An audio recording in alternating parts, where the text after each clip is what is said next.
पिछले कुछ दिनों में जो भी आईपीओ आए उसमें एक ही राय मेरी आई थी कि आप या तो स्किप कर दीजिए या फिर कंपल्सिव आईपीओ इन्वेस्टर है तो medium to long term investing के लिए पैसा लगा सकते हैं। और रीजन ये था कि क्वालिटी भी कुछ मुझे बहुत ज्यादा अच्छी नहीं लगी, इंप्रेसिव नहीं लगी थी उन कंपनियों की, या कुछ कंपनियों की थी अच्छी भी बट वैल्यूएशन सस्ते नहीं थे। फिर मार्केट्स तो इतने खराब थे, स्मॉल कैप्स में गजब का खराब माहौल बना हुआ था। तो यही रीजन था कि हमने सोचा कि एक बार स्किप भी कर दे, और क्योंकि सेकेंडरी मार्केट्स में भी बहुत बढ़िया क्वालिटी की कंपनियां बहुत सस्ते वैल्यूएशन पे मिल रही थी, इसलिए राय दी गई थी। और उसके बाद हमने देखा कि लिस्टिंग भी उनकी वीक हुई है तो लोगों के पैसे बचे ही हैं। और अब जब सीज फायर और पोस्टपोनमेंट ऑफ अटैक्स की बातें चल रही है और मिडिल ईस्ट में थोड़े टेंशंस ईज आउट होते हुए लग रहे हैं, तो मार्केट्स ने गजब का थम्स अप दिया और गजब का एक स्पाइक आया, one of the best in the history. Nifty और सेंसेक्स ने गजब का मूव दिया, और उसके साथ साथ स्मॉल कैप मिड कैप काफी जो अंडर परफॉर्म कर रहे थे, पर्टिकुलरली स्मॉल कैप की मैं बात करता हूं, 200 वेमा 200 वीक एक्सपोनेंशियल मूविंग एवरेज के आसपास सपोर्ट लेके धीरे धीरे अब बाउंस किया है। तो इसलिए राय यही निकल के आ रही थी कि स्मॉल कैप्स में हम लोग पैसा लगाएं। अब mid caps already out performing index है वैसे, और मिड कैप्स भी अच्छा बाउंस देगा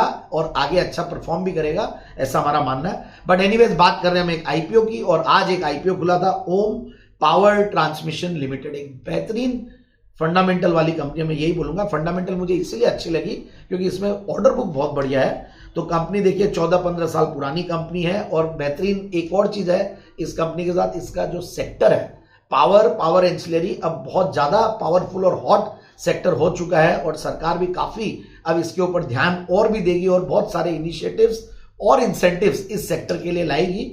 और इसके टेलविंड्स इसलिए जब अच्छे लगते हैं तो उस सेक्टर की कंपनियां अच्छा करेगी। और हम देख रहे हैं कैसे पावर स्टॉक्स, और क्योंकि ये जो एनर्जी की या ऑयल एंड गैस की जो क्राइसिस है उसको लेकर सरकार वापस से ईवीज के ऊपर काफी फोकस कर रही है, ऑल्टरनेटिव एनर्जी के ऊपर काफी फोकस कर रही है, तो ये सेक्टर बढ़िया करेगा आगे आने वाले दिनों में।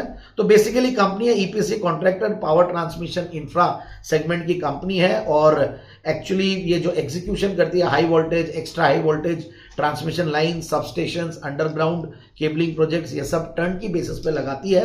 और कंपनी का जो मैंने ऑर्डर बुक बोला करीब 750 करोड़ तक का ऑर्डर बुक था 31 दिसंबर 2025 तक। और कंपनी के हमने फंडामेंटल्स भी देखे तो valuations as compare to the peers महंगे नहीं लगे। और हमने कुछ एंकर इन्वेस्टर्स की लिस्ट भी देखी तो वहां पे एक नाम बहुत ही इंप्रेसिव है, बट ओवरऑल मुझे ऐसा लगता है कि बहुत ज्यादा इंप्रेसिव बाकी नाम नहीं होते हुए भी एंकर इन्वेस्टर्स ने इन्वेस्ट किया, that is also an important point. अब मैं थोड़ा सा और चीजों पे जाता हूं। कंपनी ने इनफैक्ट डोमेस्टिक टेरिटरीज जो है उसमें भी डाइवर्सिफिकेशन किया, अलग अलग जगह जाने की कोशिश कर रहे हैं, और राजस्थान है, पंजाब है, दादरा नागर हवेली और ये सब जगह, दमन दीव, ये सब में भी काम किया। और गुजरात इनफैक्ट इनका होम स्टेट है तो वहां पे तो काम कर ही रहे हैं।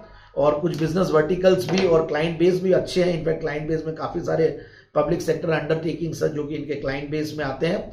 और फिर मैंने अब नंबर्स देखा तो नंबर्स में देखिए कि 27 के पी मल्टीपल पे ये स्टॉक है, और पोस्ट मतलब ओवरऑल पिछले 3 साल में 2 साल में बहुत अच्छी ग्रोथ दिखाई है, इसीलिए ये सस्ता लगने लगा है। बट एक चीज मैं एक और कह दूं, जनरली आईपीओस के पहले 2-3 सालों में जब तैयारी करते हैं प्रमोटर्स तो काफी स्ट्रॉन्ग नंबर्स और काफी ग्रोथ वगैरह दिखाई जाती है। मैं ये नहीं बोला कि ये कंपनी दिखाती है, बट इस चीज से हमें थोड़ा सा ध्यान रखना चाहिए।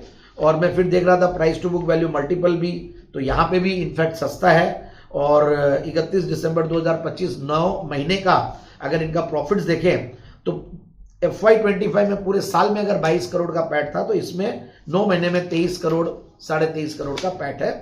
सो ओवरऑल एक अच्छी कंपनी, अच्छा ट्रैक रिकॉर्ड है, अच्छी ऑर्डर बुक है, फाइनेंशियल परफॉर्मेंस भी ठीक है। इन सारी चीजों को देखते हुए लगता है कि एक बार, और प्लस ओवरऑल मार्केट के सेंटिमेंट्स को देखते हुए भी लगता है, क्योंकि वहां पे थोड़ी सी पॉजिटिविटी आई है, डिप्स पे खरीदारी करने की कोशिश कर रहे हैं। डाउन साइड कहीं ना कहीं कैप्ड हो गई है निफ्टी में, अगर मैं बात करूं तो 21,800 से लेकर 22,200, 300, 400 का रेंज है, जो कि एक अच्छा सपोर्ट की तरह काम करेगा। सो फाइनली यही राय निकल के आ रही है ट्रेड्स रिसर्च टीम की तरफ से कि एक छोटा आईपीओ है तो सब्सक्रिप्शन अगर आप करते भी हैं तो अलॉटमेंट आने के चांसेस कम रहते हैं, बट फिर भी इस आईपीओ में पैसा लगाया जा सकता है medium to long term investing के लिए। Thank you.